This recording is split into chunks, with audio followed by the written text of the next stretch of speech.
Good morning friends, তোমাদের সবাইকে আমার চ্যানেল মিমো অ্যান্ড মমি অনেক স্বাগত। আরও একটা কুয়াশায় মোড়া সকাল নিয়ে আজকের এই ব্লগটা। এই যে দেখতে পাচ্ছ জায়গাটা, এটা কিন্তু আমাদের শিলিগুড়ি বা তার আশেপাশের কিচ্ছু নয়। এটা হলো সাউথ সিকিম নামচির যে চারধাম মন্দিরটা রয়েছে সেখানকার একটা ভিডিও ক্লিপস। গত বছর আমরা ঠিক এই সময়টাতে এখানে বেড়াতে গিয়েছিলাম। মিমো অনেকটাই ছোট ছিল, তোমরা দেখতেই পাচ্ছ। আমাদের ফ্যামিলি আর আমার বোনের ফ্যামিলি। তো আমরা যেই দিন সিকিম বেড়াতে গেলাম সেদিন যাবার পথে এই সিকিমের নামচির যে শিবের মন্দিরটা আমরা সেখানে এসেছিলাম। তো এই চারধাম মন্দিরটা এসে দেখতে পাচ্ছি কুয়াশায় একেবারে ঘেরা। তো ভীষণ সুন্দর ভিউ ছিল। এখান থেকে বেরিয়ে আমরা চলে এসেছি রাভাংলাতে, যেখানে আমাদের হোটেল বুক করা ছিল। রাভাংলায় যে বুদ্ধ পার্কটা রয়েছে, একদম বুদ্ধ পার্কের সঙ্গেই ছিল আমাদের হোটেল। আর রুমের ভেতর থেকে বাইরের ভিউটা ছিল এই রকম। ওই দেখো, ওটা বুদ্ধ পার্কের রাস্তা। আসলে আমরা যে হোটেলটাতে ছিলাম সেটা কিন্তু ওই পার্কেরই মানে গভর্নমেন্ট রেসিডেন্সি একটা ছিল। তো ভীষণ সুন্দর হোটেলটাও, বেশ মানে পাহাড়ের যে হোটেল হয় ওই কাঠের দোতলা বা এই টাইপের, মানে ভীষণ সুন্দর ছিল, দারুণ অ্যাম্বিয়েন্স। আর সেই সঙ্গে মানে হোটেলের ভেতর দিয়েই একটা গেট আছে পার্কে ঢোকার। তো বাইরের ট্যুরিস্টরা তো পার্কে সবসময় টিকিট কেটেই ঢোকে, তবে এই যে হোটেলটা এখানে যারা থাকে তারা অবশ্য ভেতর থেকে টিকিট ছাড়াই বুদ্ধ পার্কে মানে এন্ট্রি নিতে পারে। তো আমরা পরের দিন সকালবেলায় যেদিন পৌঁছলাম সেদিন তো রাতে আর তেমন কোথাও বেরোইনি, আমাদের হোটেলে ঢুকতেই দেরি হয়ে গিয়েছিল, সন্ধে প্রায় হয়ে গিয়েছিল।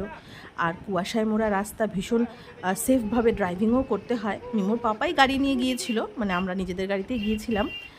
তো তারপর সকালবেলা ঘুম থেকে উঠেই আমরা চলে গেছি বুদ্ধ পার্কে। পার্কের ভেতরটা অনেক বড় একটা এরিয়া, তো তাই জন্য এই যে ই রিক্সাগুলো ছিল এখানে, সেগুলোতে করে আমরা ভেতরটা পুরো ঘুরে নিয়ে তারপর যে গুম্ফাটা রয়েছে মন্দিরের মতন, তো সেখানে আমরা একটু বাদে ঢুকবো। তো দেখো কি বিরাট এলাকাটা, মানে হেঁটে ঘোরা সম্ভব নয়, তার জন্য আমরা এই টোটোটা নিয়ে নিয়েছি। এটা ভেতরেই রয়েছে। তো সাইডের ভিউটা মানে জাস্ট অসাধারণ, মানে ওটা মুখে বলে বোঝানো যাবে না, তোমরা একটু দেখতেই পাচ্ছ। তো আমরা বিভিন্ন জায়গায় পার্কের ভেতরে দাঁড়িয়ে একটু ফটো ভিডিও এসব তো করবই, জানোই।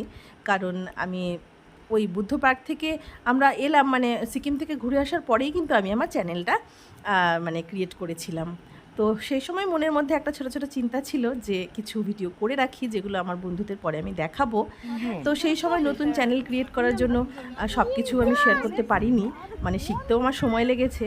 তো এই বছর ঠিক এই সময়টা এসে আমি এটা তোমাদের সঙ্গে শেয়ার করলাম। তো এই যে প্যারাগ্লাইডিংটা দেখতে পাচ্ছ, এটা কিন্তু বুদ্ধ পার্কে নয়। আমরা সকালে পার্ক ঘুরে নিয়ে আবার রুমে এসে ফ্রেশ হয়ে বেরিয়ে পড়েছি সিকিমের যে একদম সাউথ সিকিমে যে একটা গ্লাস ব্রিজ হয়েছে সেটা দেখার জন্য। তো আমরা গ্লাস ব্রিজে যাওয়ার মানে এটা ভেবেই গিয়েছিলাম সাউথ সিকিমে যে এটা দেখতে যাব। তো সেখানে পৌঁছানোর পথে আমাদের ওই প্যারাগ্লাইডিংয়ের একটা ভিডিও আমরা করেছিলাম। আর সবথেকে বড় কথা, সেই গ্লাস ব্রিজে যেতে গিয়ে আমাদের আবার একটা হিস্ট্রি রয়েছে। সেটা হলো যে গ্লাস ব্রিজের প্রায় 1.5 কিলোমিটার আগে গাড়ি সেই দিন বন্ধ ছিল, মানে গাড়ি ওপরে উঠতে দিচ্ছিল না, রাস্তায় কাজ চলছিল। তো সেই জন্য অগত্যা ট্যুরিস্টদের হেঁটে ওই 1.5 কিলোমিটার রাস্তা যেতে হবে। তো শুনতে মনে হচ্ছিল যে 1.5 কিলোমিটার, কিন্তু এত খাড়া মানে রাস্তা, ওই 1.5 কিলোমিটার হাঁটতে আমাদের প্রায় 2.5 থেকে 3 ঘন্টা সময় লেগেছে। ভীষণ কষ্ট হয়েছে। তবে শেষ পর্যন্ত গিয়ে আমরা যখন গ্লাস ব্রিজটাকে মানে নিজের চোখে উপলব্ধি করলাম, তখন কিন্তু সেই কষ্টটা আর কষ্ট মনে হয়নি। তো যাই হোক, সেই দিনটা আমাদের কেটেছে ওই গ্লাস ব্রিজ ঘুরে। সেই দিন থেকে রাতে নেক্সট দিন আমরা বেরিয়ে পড়েছি শিলিগুড়ির উদ্দেশ্যে। তবে যাবার পথে আমাদের কয়েকটা ডেস্টিনেশনে আমরা কিন্তু থেমেছি, এনজয় করেছি, আর এটা হলো সেটার ক্লিপস। সেই এনজয়মেন্টটা ছিল অবশ্য আমাদের তিস্তার এখানে যে ত্রিবেণী রয়েছে, যেটা তার কয়েক মাস পরেই কিন্তু এই ত্রিবেণী জায়গাটা একেবারে নষ্ট হয়ে গেছে। ওই তোমার সিকিমে যে একটা ফ্লাড হলো সেই সময়। তো সেখানে তিস্তা রঙ্গিত নদীর যে মিলনস্থল, সেই জায়গাটা আমরা এই বোটে করে পুরো ঘুরে নিয়েছি। মানে বাড়ি ফেরার পথে এটা একটা আমাদের বিরাট অ্যাডভেঞ্চার ছিল।